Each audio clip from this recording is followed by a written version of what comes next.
สบายดีพี่น้องลูกหลานคนลาวคนไทยอยู่ไสก็แล้วแต่ที่หักหอมเสรีภาพและประชาธิปไตยทุกท่านยินดีต้อนรับทุกท่านเข้าสู่รายการเสียงประชาชนลาว Voice of the Lao People Welcome to everyone bienvenue à tous et à tous สวัสดีครับสบายดีเอาห้องเพลงสัตว์กันจังหน่อยเนาะเสียงบุรับบุดีก็ขอโทษขออภัยเด้อศาสตร์ลาวตั้งแต่เดิมมาขึ้นสื่อลือสาอยู่ในอาซีศาสตร์ลาวผูกพันไมตรีรวมสามัคคีฮักห้อมกันหักศาสตร์หักประเทศเฮาหักเจ้าปุกเกตกีสาอุมักความศาสนาแต่บูหันมาฮักษาดินแดนบ่ให้สัตว์ใดมาล้วนหาวีรบกวนหยาดแย่งสิ่งเอาไปขึ้นเขามารู้วุ่นวายสู้จนตัวตายต้านทานศัตรูสวยเสือสู้เลือดเนื้อเสือเผาพื้นผู้กวาวบรรเทาถูกกันขอบใจเนาะสบายดีท่านสมดีเนาะติดตามตลอดเด้อว่าสันขอบใจหลายๆเด้อสบายดีท่านสำราญสบายดีท่านแทนประชาธิปไตยเนาะสบายดีทอนสบายดีเนสสบายดีเบิร์ดทุกท่านสบายดีแก้วสบายดีดอจิกสบายดีวิไลลักษณ์วิญญาลักษณ์เนาะสบายดีเบิร์ดทุกท่านเด้อพี่น้องเด้อมื้อนี้ก่อนจะเข้าจะให้เบิ่งคิวบาก่อนประเด็นของเฮาในมื้อนี้จากสังคมนิยมกลายเป็นทุนนิยมสามัญเผด็จการหุ่นเสิร์ชลาวแดง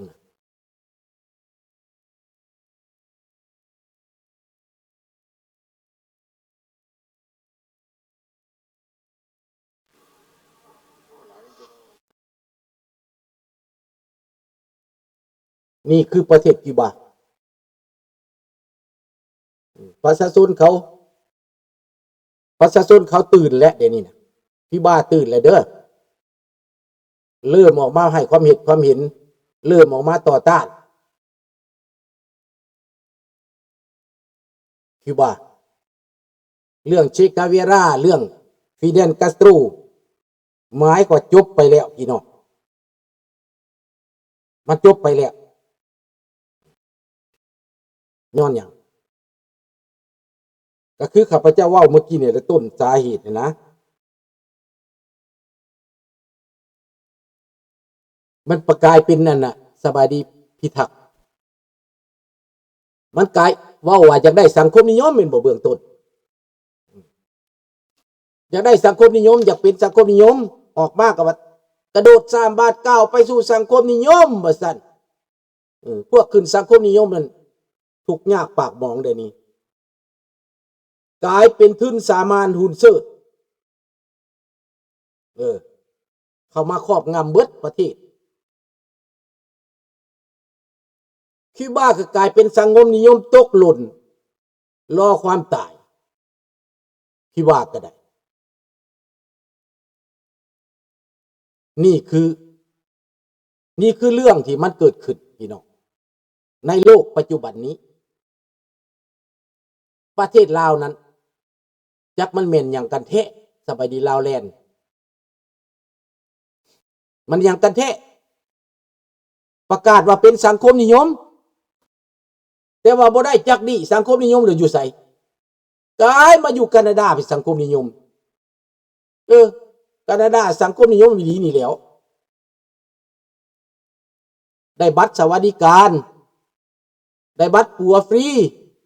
ได้บัตรปัวแขวผู้เฒ่าผู้แก่มีบัตรปัวแขวเห็นบ่สังคมนิยมแท้ๆอันนี้น่ะ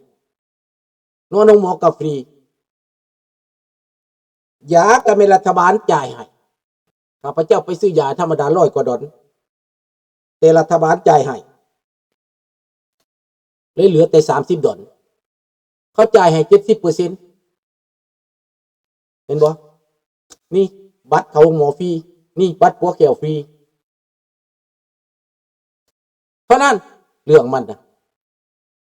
เขาเป็นสังคมนิยมเงินเขากระจายให้ทุกเดือน กินบำนาญแต่อายุ55จนฮอด70ปลายปีแล้วนี่ก็กินบำนาญอยู่ต่อไปกินจนฮอดมือตาย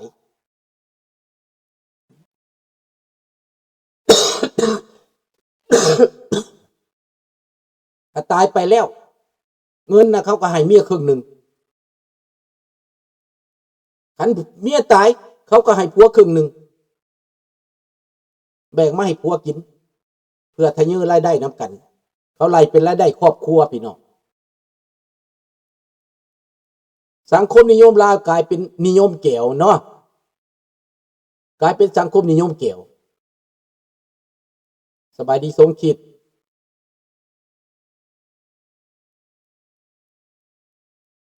แม่นแล้วเขาสนใจแต่ผลประโยชน์มันถึกแล้วนะมัน1,000%พุ่นแล้วลาวนี่คือมาเว้ากันยากแท้ล่ะข้าพเจ้านี่เปิดหน้าเปิดตาเว้าทุกมือแต่ปานนั้นคนลาวก็ยังบ่เข้าใจฟังไปแล้วก็บ่เข้าใจงงมีบางคนเพิ่นยังมาแย่โอ้ยเมืองลาวเจริญเปลี่ยนหลายได้เดี๋ยวนี้ว่าซั่นเด้เปลี่ยนหลายได้มาเบิ่งแม่ว่าซั่นเด้มีหมู่ข้าพเจ้านี่มาเบิ่งแม่จะเปลี่ยนหลายได้เดี๋ยวนี้นะเปลี่ยนหลายบ่อนใดจากอันผู้บ่าวได้ผู้สาวหันบ่แม่นแล้วเดี๋ยวนี้ผู้บ่าวผู้เฒ่าได้ผู้สาวเพราะว่าผู้เฒ่ามีเงินมีมรดกผู้เฒ่าได้ผู้สาวเปลี่ยนแท้แนวนี้นะแล้วก็เฮือนจากหลังน้อยมาเป็นเฮือนหลังใหญ่เพราะว่าค่ายาเสพติดคอร์รัปชันซอลาดบางหลวงเห็นแก่ตัวเปลี่ยนแท้แนวนี้นะแต่สมัยก่อนน่ะเขาก็มีบ่คอร์รัปชันมีอยู่หักบ่หลายปานนี้ได้ขายซากก็มีอยู่หักบ่หลายปานนี้เขายังหน้าอายได้เขายังหน้าบางได้เขาบ่กล้าไปหลักเอาแบบเป็นแปลนได้นี่แหละพี่น้องอันคู่มือนี่หนาที่สุดก็เป็นบักทองลุ้นคือสิหนาสำหนังสร้างพุ่นแหละหนามันน่ะ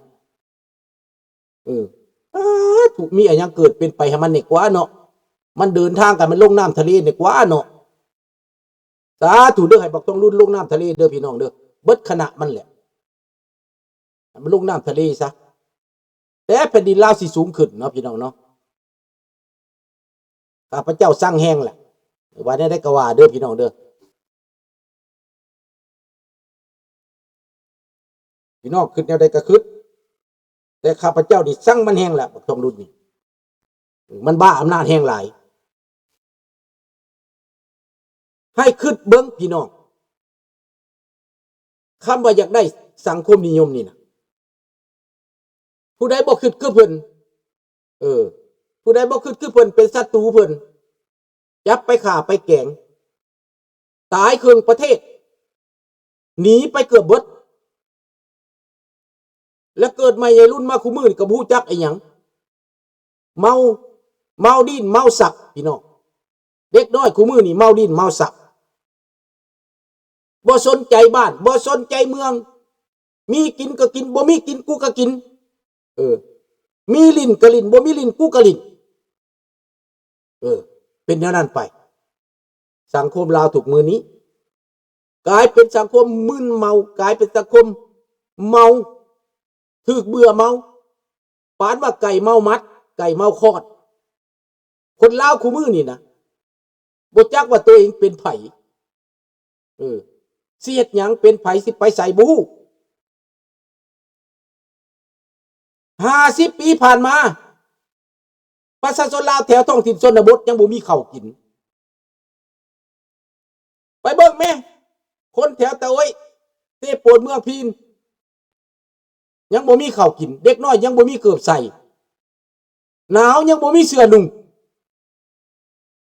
เห็นบ่จักซำใดแลความเป็นของมันว้าความลาวก็ยังบ่เป็นก็มีเกิดอยู่ในประเทศลาวแต่บ่จักความลาวนี่นะ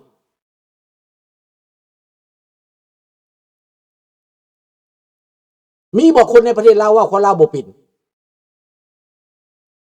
มีบ่ฮู้จักบ่ได้เรียน50 ปีแล้วได้ ยังบ่มีโรงเรียนให้เขายังบ่มีในครูให้เขายังบ่มีข้าวให้เขากินยังบ่มีเสื้อให้เขานุ่งพี่น้องเห็นบ่ความมันไม่อยู่ไกลได้อยู่แคมป์ทางใหญ่ได้นี่ได้ขึ้นไปแถวเสปืนมาพินนั่นมันแคมป์ทางใหญ่ได้บ่แม่นอยู่ห่างไกลถนนได้พี่น้องยังบ่มีเกือบใส่เด็กน้อย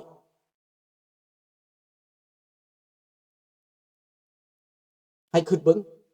ปกครองประเทศมาแนวใดเป็นแนวนี้นะ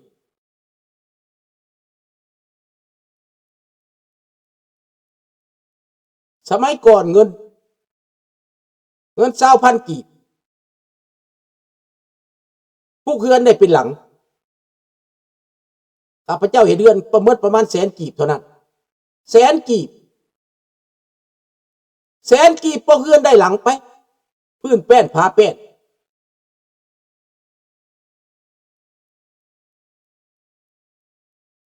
ยาบ้าเต็มบ้านเต็มเมืองแม่นบ่ล่ะสบายดีน้องธนพรเป็นตาดูตนแม่นบ่นี่แหละแล้วสิมาตัวกันให้หยังล่ะว่าเจริญแล้วดีแล้วน่ะต่างได้ว่าซั่นหมู่เมื่อลาวนี่โอ้ยบ้านเฮาเดี๋ยวนี้ต่างได้ว่าซั่นดีกว่าเก่าว่าซั่นพวกเมื่อแต่อเมริกาเมื่อแต่แคนาดาก็ได้เมืองลาวดีกว่าเก่าว่าซั่นเมืองลาวดีกว่าเก่าข้าพเจ้าก็เลยยอมเขาตาบอดพวกตาบอดทั้งหลายนี่เอ้าคันมันบอดแห้งหลายก็มันบอดไปซะมันบ่เห็นมันบ่ฮู้มันบ่เข้าใจสติปัญญามันเสื่อมที่บ่ข้าพเจ้าก็เคยอยู่เมืองลาวคือเขามาก่อนเขาบ่ต้องไปเบิ่งยากดอกชีวิตกาครองชีพนี่นะประเทศเจริญมันต้องกินดีอยู่ดีค่าครองชีพดีเอ้าแต่ก่อนยังว่าเกิดสงครามเนาะมีการความขัดแย้งแต่ก่อนนั่นน่ะมีทิ่มระเบิดใส่กัน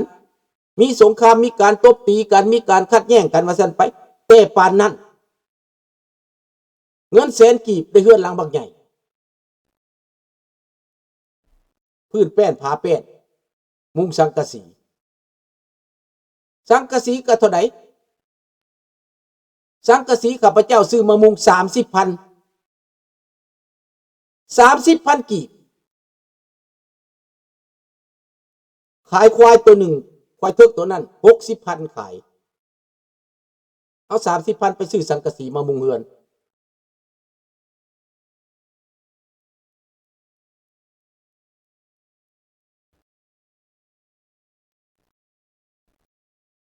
บ่แม่นกินน้ำสาบานอยู่วัดพระแก้วอยู่วัดองค์ตื้อ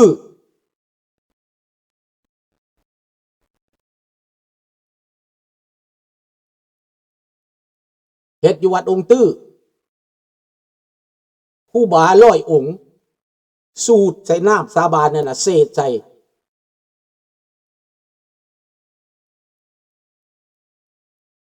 บ่อยู่วัดองค์ตื้อเด้อบ่แม่นวัดพระแก้ว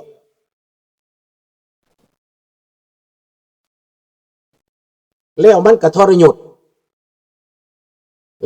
มีวิดีโอไปเบิ่งในวิดีโอมันมีอยู่ในบ่อนว่าวิดีโอบ่อนนั้นภาพจากอดีตนะใน Facebook เขาไปเขียนใส่ภาพจากอดีตเป็นภาษาลาวจะเห็นจะเบิ่งขึ้นหลังได้เบิดหลายอย่างที่พวกหลานบ่เคยได้เห็นก็สิได้เห็น